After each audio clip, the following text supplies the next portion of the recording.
Good morning and welcome back to Planet Althistory. Today we are going to discuss what if Ash was in Dragon Ball.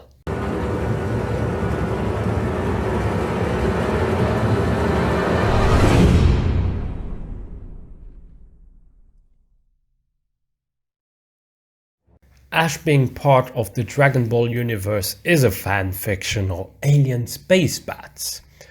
There is no realistic way how we could turn it into something realistic.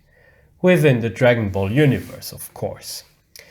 If we were to do it the other way around, then yes, it could have been possible. And I know, I'm actually guilty of not continuing it.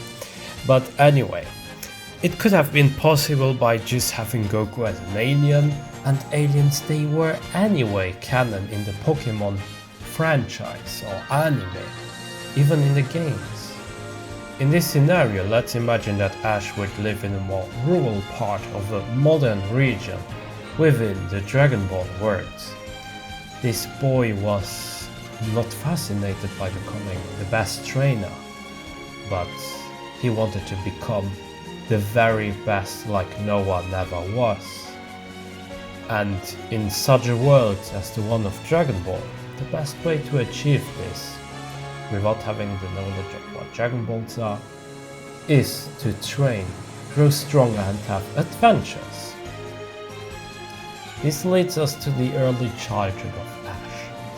Ash would still grow up with his mother only, while his dad would apparently be some strong fighter or someone very strong, but someone who also left the house. Ash would be very young, of course. He would be a warm-hearted and a well-intentioned person, but also stubborn, rash, and sometimes a not-so-smart boy. He was very enthusiastic to join a martial arts club, and his mother, Dahlia, allowed him to join that club. But as we know, Ash is a boy who lacks discipline and is always late. This would get him into trouble, but eventually he would improve, and this would start his journey to become the very best like no one ever was. He would grow very strong, and in fact, Ash would use every 3 minutes to train willingly. And he would find also sparring partners, but these sparring partners, they had other interests and they were anyway more like classmates or kids who also joined the club. And they also had like their own life and they were forced to get very good grades at school. And as a result, Ash would grow a little bit isolated from the rest of his peers. Ash would still be a dreamer, someone who would dream of making adventures, of getting stronger and to join also the World Martial Arts Tournament and eventually win it. Yes, this was the goal of Ash. And with the obsession of martial arts, Ash he would then research everything he could, like who are the strongest masters, and he would eventually find out about this legendary Master Mutaito, and also hear about Master Shen and Master Roshi. Of course, all of this wouldn't happen suddenly, and it would take Ash a lot of time. But around the age of 10, he was just not able to stay at home, and his mother knew it.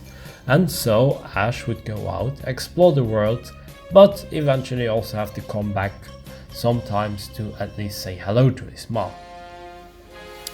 Ash wanted to win the World Martial Arts Tournament, and in order to achieve this, he needed a very good preparation. He felt that just fighting in the club wasn't enough.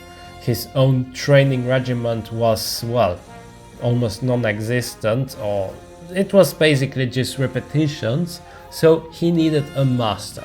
And the one and only master that he found about, or that he knew the location of, was Master Roshi.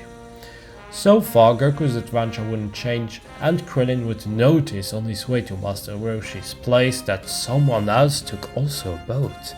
Ash was also heading to this island, Krillin in the beginning of the series was a little jerk, and with Ash being a bit arrogant, we could see both of them competing in a funny way of who would reach the island at first, and they would then destroy each other's boat and eventually have to swim in order to reach the island. Master Roshi would be very surprised to see two young boys coming to this island. Krillin would laugh at Goku, saying, "Hehe, what an amateur." And with his boat being destroyed, he wouldn't have the dirty magazines, but eventually Ash and Krillin, they would both be accepted by Master Roshi, only because he was in a good humor. Ash would be somewhat arrogant and even get visibly mad when Krillin would try to put off his little tricks, while Goku would just be Goku, and Ash would have no difficulties in bonding with Goku. Goku was overall a nice person, pushing to get stronger, ambitious and fair in his own right.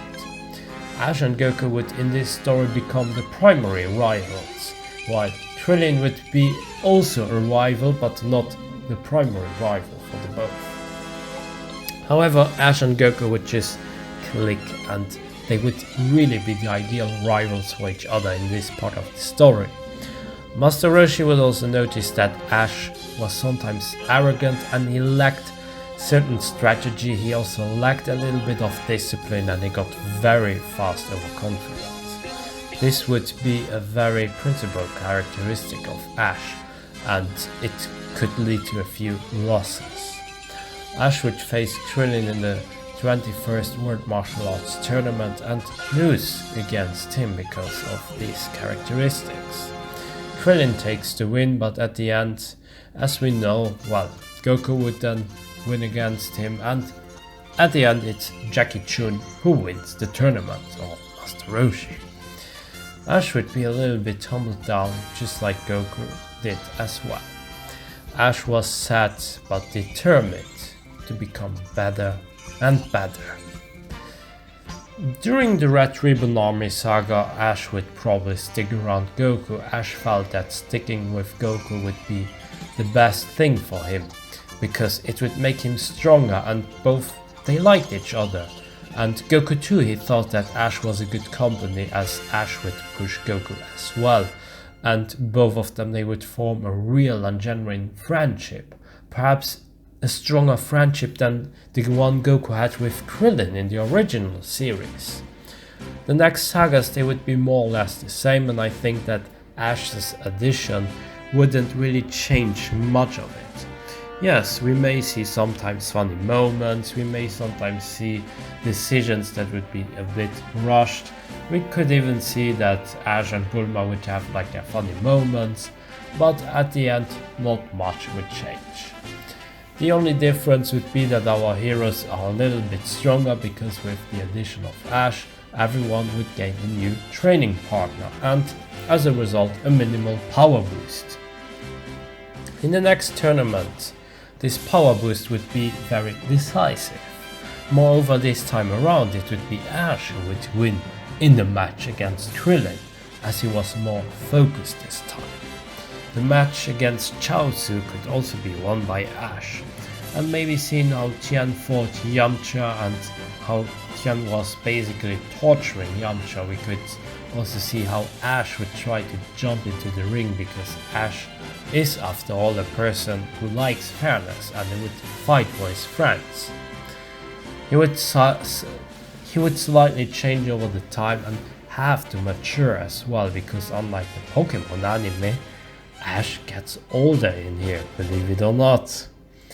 Goku would win more decisively against Tien due to his power boost, and it would still be a close call, but not as close as in the original story.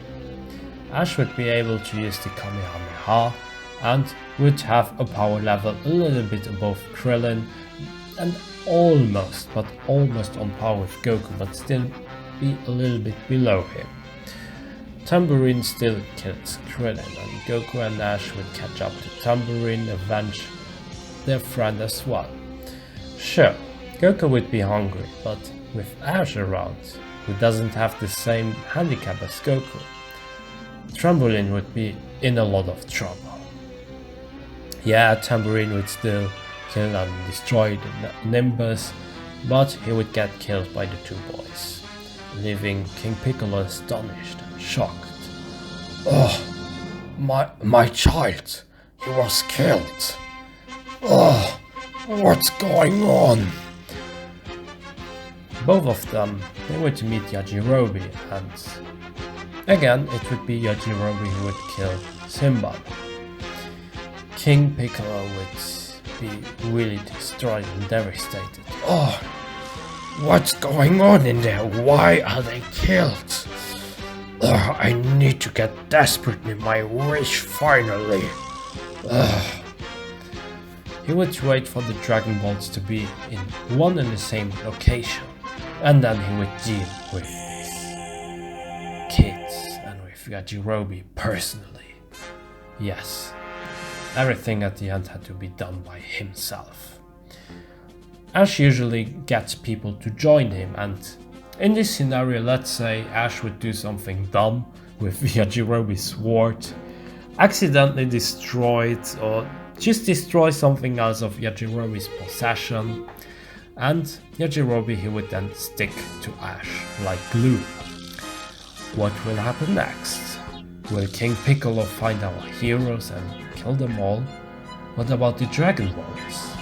Will our heroes be able to use them first in order to revive Krillin? And will Ash become a more important character? Or will he actually be on the sideline? And that's where we leave it for now.